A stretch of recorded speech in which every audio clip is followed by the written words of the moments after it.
Hello student, मैं उमाशंकर आपको अपना चैनल ट्रिकी बाय गुप्ता में स्वागत करता हूं। दोस्तों, आज मैं झारखंड सीएमएस अर्थात झारखंड मुख्यमंत्री छात्रवृत्ति योजना से संबंधित महत्वपूर्ण अपडेट लेकर आया हूं। इसीलिए आप इस चैनल पर शुरू से लेकर अंत तक बने रहिएगा। अगर आप इस चैनल पर नए होंगे तो मेरे चैनल को कोमल हाथों से सब्सक्राइब कर दीजिएगा। जैसा कि स्क्रीन पर देख रहे हैं, सीएमएस 2026 एप्लीकेशन फॉर्म अर्थात 2026 में एप्लीकेशन फॉर्म निकल गया है और उसके तहत जो स्टूडेंट को 12-12 हज़ार रुपया प्रति साल दिया जा रहा था स्कॉलरशिप, उसके बारे में मैं आप लोग को बहुत ही स्टेप बाय स्टेप समझाने वाला हूं, क्योंकि बहुत से विद्यार्थियों को एप्लीकेशन फॉर्म भरने में बहुत दिक्कत हो रहा है। इसीलिए मैं आप लोग को अप्लाई करने का स्टेप बाय स्टेप तरीका बताने वाला हूं और इसका लास्ट डेट आपका 31 मार्च तक बताया गया है। और इसमें मैं आप लोग को कौन सा फॉर्म भरना है उस सब के बारे में मैं आप लोग को इस वीडियो में बताने वाला हूं। इसीलिए आप इस वीडियो पर पूरी तरह से बने रहिएगा। और जिन विद्यार्थियों को सीएमएस से एप्लीकेशन फॉर्म नहीं मिल रहा है, मैं आप लोग को दिखा दे रहा हूं कि किस तरह से आपको उस फॉर्म को भरना है। आप हमसे भी कांटेक्ट करके आप उस फॉर्म को ले सकते हैं, आपको कोई भी दिक्कत नहीं होगा। तो चलिए कैसे किस तरह से आपको भरना है। और अगर आप थोड़ा भी सी भी गलती कर देते हैं तो आपको जो 12,000 रुपया स्कॉलरशिप के रूप में मिलता है वह नहीं मिलेगा। इसीलिए आप इस वीडियो को पूरी तरह से देख लीजिएगा। अगर जो भी डाउट होगा तो आप हमें कमेंट करके अपनी प्रॉब्लम को बता सकते हैं। तो चलिए बताते हैं कि किस तरह से आप लोग को फॉर्म को फिलअप करना है और क्या क्या डॉक्यूमेंट्स चाहिए और किस तरह से आप फॉर्म को भरिएगा। चलिए, जैसा कि यहाँ देख रहे हैं, झारखंड एकेडमिक काउंसिल रांची मुख्यमंत्री मेधा छात्रवृत्ति योजना परीक्षा के तहत वर्ष 2022, 2023, 2024 एवं 2025 की परीक्षा में उत्तीर्ण छात्र छात्राओं को छात्रवृत्ति प्रदान करने के संबंध में अर्थात वैसे विद्यार्थी जो 2022, 23, 24 और 25 में परीक्षा को पास किए होंगे, उनके लिए फॉर्म भरने का डेट जारी कर दिया है। छात्रवृत्ति प्रदान करने के बारे में बताया गया है। इसमें बताया गया है कि वैसे विद्यार्थी अर्थात यहाँ पर बताया स्कूली शिक्षा साक्षरता विभाग झारखंड सरकार के द्वारा यह जो परीक्षा जो स्टूडेंट दिया था उसमें उत्तीर्ण हो गया था, तो उन लोग को यहाँ पर नोटिस दे दिया गया है, अर्थात उसको बता दिया गया है कि आप इस फॉर्म को भरकर आप अपना स्कॉलरशिप प्राप्त कर सकते हैं। तो चलिए देखिए, जैसा कि यहाँ स्क्रीन पर आप देख रहे हैं, डेट कौन कौन डेट में एग्ज़ाम हुआ था वो सब था। जैसा कि आप जान रहे हैं, 2022 से ही सीएमएस एग्जामिनेशन मुख्यमंत्री छात्रवृत्ति योजना जो स्टार्ट किया गया था। तो 2022 अर्थात यहाँ 13/7/2022 में जो विद्यार्थी एग्ज़ाम दिए होंगे वे इस फॉर्म को भर सकते हैं, क्योंकि उन लोग को जब 2022 में दिए थे तो 2022 में भी स्कॉलरशिप मिला होगा, 2023 में मिला, 24 में मिला होगा, 25 में भी मिला होगा। अब वे विद्यार्थी जो 2022 में पास किए थे सीएमएस एग्ज़ाम, अब वे 12वीं क्लास में चल गए हैं। तो 12वीं क्लास में चल गए हैं तो 12वीं क्लास का फॉर्म भरने के लिए उनको 4th रेनुअल स्कॉलरशिप का फॉर्म भरना होगा। इसके बाद जो विद्यार्थी 13/8/2023 के एग्ज़ाम दिए थे और वे अब 11वीं कक्षा में चल गए हैं, तो उन्हें अब थर्ड रेनुअल का फॉर्म भरना होगा। जबकि वैसे विद्यार्थी जो 30/6/2024 को एग्ज़ाम दिए थे और वे पास कर गए हैं, तो वे अब 10वीं कक्षा में होंगे तो वे सेकेंड रेनुअल फॉर्म भरेंगे। जबकि जो विद्यार्थी 20/7/2025 को एग्ज़ाम दिए होंगे, वे जो 8 क्लास से 9 क्लास में चल गए होंगे, तो वे फ्रेश स्कॉलरशिप का फॉर्म भरेंगे। इस तरह से यहाँ पर बता दिया गया है। अर्थात 11वीं वाले फर्स्ट भरेंगे, जबकि 12वीं कक्षा में पढ़ रहे होंगे यहाँ पर 9वीं कक्षा में पढ़ने वाले विद्यार्थी जो अभी 9वीं कक्षा में होंगे वे फ्रेश भरेंगे, जबकि 10वीं कक्षा के लिए सेकेंड हो जाएगा और 11वीं कक्षा के लिए थर्ड और 12वीं कक्षा के लिए फोर्थ स्कॉलरशिप का फॉर्म भरेंगे। ये सब का फॉर्म मेरे पास है, हम आपको दिखा देंगे। अगर आपको यह फॉर्म चाह रहा होगा तो मेरी टेलीग्राम और व्हाट्सएप ग्रुप से भी जुड़ सकते हैं। तो चलिए इस तरह से आपको क्या करना है, तो देखिए अगर आप चाहते हैं तो आप एक JAC-Jharkhand.com से भी आप इसे डाउनलोड कर सकते हैं। अगर नहीं करने पाते हैं तो आपको कोई दिक्कत नहीं होगा, हम पर आप चैनल से जुड़ सकते हैं और जुड़कर आप टेलीग्राम से भी इस PDF को प्राप्त कर सकते हैं। इसके साथ ही कह रहा है जो आवेदक आवेदन प्रपत्र अपनी विवरण सही ढंग से अंकित कीजिएगा। अगर आप गलती अंकित कर देते हैं तो आपको जो 12,000 रुपया जो मिलने वाला है वह नहीं मिलेगा। इसीलिए इस फॉर्म को अच्छी ढंग से भरिएगा। जो भी डाउट होगा आप कमेंट भी कर सकते हैं। इसके बाद कह रहा है कटे फटे या अधूरे आवेदन प्रपत्र स्वीकार नहीं किए जाएंगे। इसके साथ ही यहाँ बता रहा है जो प्रथम बार भर रहे होंगे छात्रवृत्ति प्राप्त करने के लिए आवेदक को अपने आवेदन के साथ प्रवेश पत्र, आधार कार्ड, बैंक पासबुक जमा करना अनिवार्य होगा। साथ ही आपका बैंक जो आधार से लिंक होना चाहिए, DBT होना चाहिए। इसके साथ द्वितीय में बता रहा है छात्रवृत्ति प्राप्त करने के लिए आवेदन को अपने आवेदन के साथ प्रवेश पत्र, आधार कार्ड, बैंक पासबुक,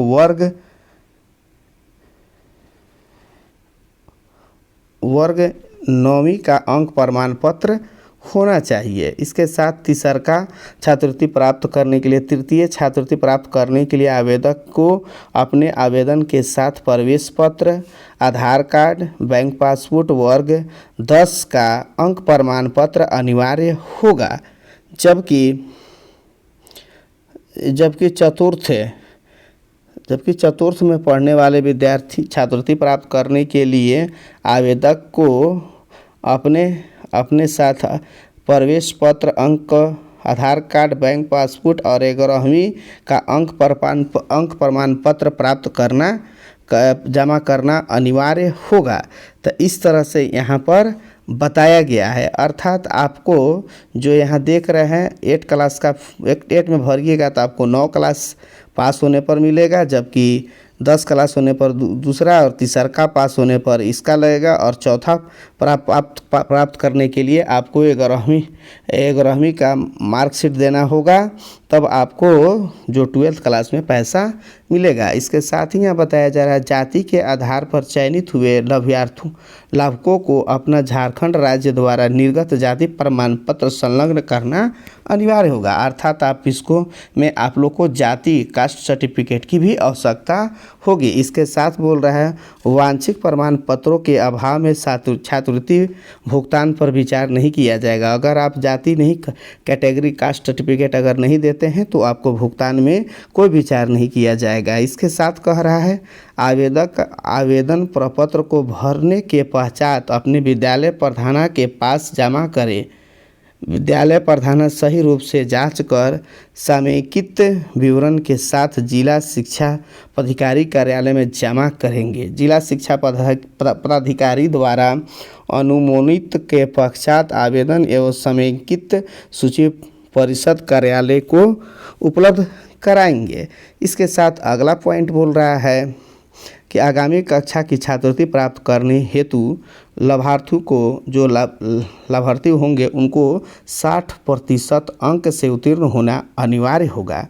इसके साथ बोल रहा है वैसे आवासीय विद्यालय जहां रहने एवं खाने पीने की व्यवस्था सरकार की जाती है के छात्र छात्राओं को छात्रवृत्ति की 50% राशि दे होगी। अर्थात वे लोग को जो आवासीय विद्यालय में रह रहे होंगे तो सरकार के तरफ से उन्हें 50% राशि दी जाएगी। अर्थात जो 12,000 राशि सभी को दिया जाता था, अगर आप इसके अंतर्गत आते होंगे तो आपको 6,000 ही राशि दी जाएगी। इसके साथ ही कह रहा है आकांक्षा में चयनित छात्र छात्राओं को समेकित विवरणीय अलग से बनाकर परिषद कार्यालय को उपलब्ध कराना सुनिश्चित किया जाएगा। इसके साथ करा आवेदन प्रपत्र दिनांक 14/3/2026 से परिषद के वेबसाइट पर उपलब्ध होगा, अर्थात वह उपलब्ध हो गया है।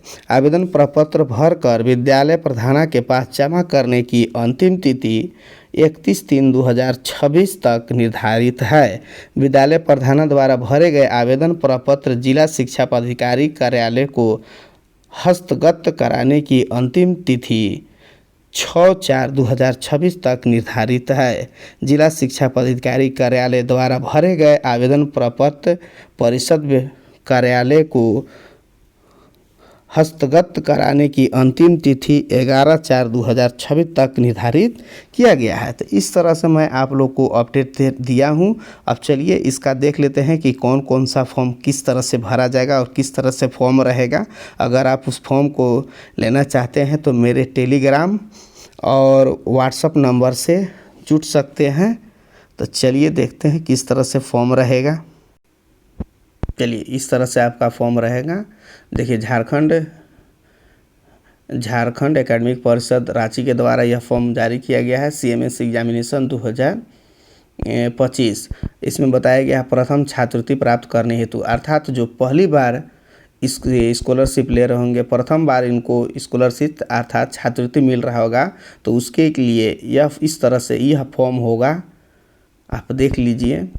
अगर आपको इस फॉर्म को PDF चाह रहा होगा तो मेरे टेलीग्राम से भी जुड़ सकते हैं या फिर व्हाट्सएप भी कर सकते हैं। तो इस तरह से आपको इस फॉर्म को अच्छी ढंग से भर के आपको अपने स्कूल में जमा करिएगा।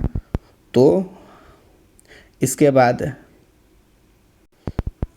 देखिए जो ये देख रहे हैं, यह द्वितीय छात्रवृत्ति प्राप्त करने हेतु आवेदन पत्र, अर्थात वैसे विद्यार्थी जो दूसरा बार इस स्कॉलरशिप ले रहे होंगे उनके लिए यह फॉर्म है।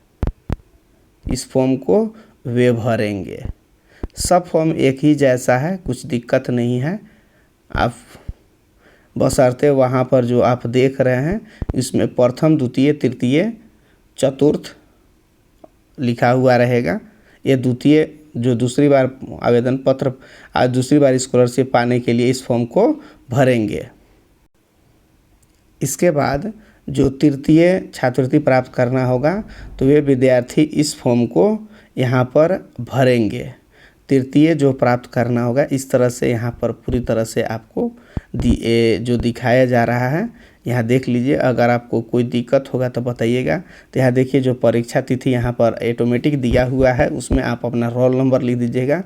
छात्र का नाम हिंदी इंग्लिश दोनों में रहेगा, पिता का नाम हिंदी इंग्लिश दोनों में रहेगा। नंबर अपना मोबाइल नंबर डाल दीजिएगा। कक्षा 10वीं का अंक प्रमाण पत्र संलग्न, अर्थात आप जो 10वीं का जो यहाँ पर है रोल नंबर रोल कोड पंजीयन नंबर लिखने के साथ साथ टोटल लिखने के साथ आप यहाँ पर अंक पत्र इसके साथ लगा दीजिएगा। कास्ट सर्टिफिकेट भी लगा दीजिएगा। इस तरह से आप अगर लगा देते हैं, जो डॉक्यूमेंट्स वहाँ पर बताया जा रहा है सब डॉक्यूमेंट्स का जीरोक्स कॉपी इसमें लगा दीजिएगा, बेटर रहेगा। इसके साथ जो चौथी बार छात्रवृत्ति स्कॉलरशिप ले रहे होंगे उनके लिए यह है, इसी तरह से रहेगा। जो देखिए जो कक्षा वे जो चौथी बार स्कॉलरशिप ले रहे होंगे तो उनको क्या क्या डॉक्यूमेंट्स लगाना है, तो इन लोग को 11वीं क्लास का अंक प्रमाण पत्र लगाना होगा। इसके साथ जो यहाँ पर निर्देश दिया जा रहा है उस निर्देश को मानते हुए आपको छात्र छात्रा का सिग्नेचर रहेगा। इसके बाद अभिभावक का सिग्नेचर रहेगा। इसके साथ ही आपको प्रधानाध्यापक का हस्ताक्षर रहेगा। तो इस तरह से आपको यहाँ पर देख लीजिए, इस तरह से आपको भरना है। कोई भी दिक्कत होगा तो आप बेझिझक हम पर कमेंट कर सकते हैं, हम उसका जवाब तुरंत देंगे। इस तरह से मैंने आप लोग को फॉर्म फिलअप करने का तरीका बता दिया और फॉर्म का फॉर्मेट भी दिखा दिया हूँ। साथ ही आप जो आवेदन जमा करेंगे, एप्लीकेशन जो फॉर्म है उसको जमा करेंगे तो उसके साथ ही अपना प्रवेश पत्र, इसके साथ आधार कार्ड, बैंक पासबुक और अंक प्रमाण पत्र, प्रीवियस अंक प्रमाण पत्र, कास्ट सर्टिफिकेट लगाना अति आवश्यक है। ये सभी को एप्लीकेशन के साथ संलग्न कर आप अपने स्कूल में आप जमा कर दीजिएगा। तो थैंक यू। अगर आप ये वीडियो अच्छा लगा होगा तो अपने दोस्तों में शेयर करें और जितना हो सके अपने दोस्तों में शेयर करें और सब्सक्राइब करना नहीं भूलें। तो फिर मिलेंगे नए वीडियो के साथ, तब तक के लिए जय हिंद, बेस्ट ऑफ लक।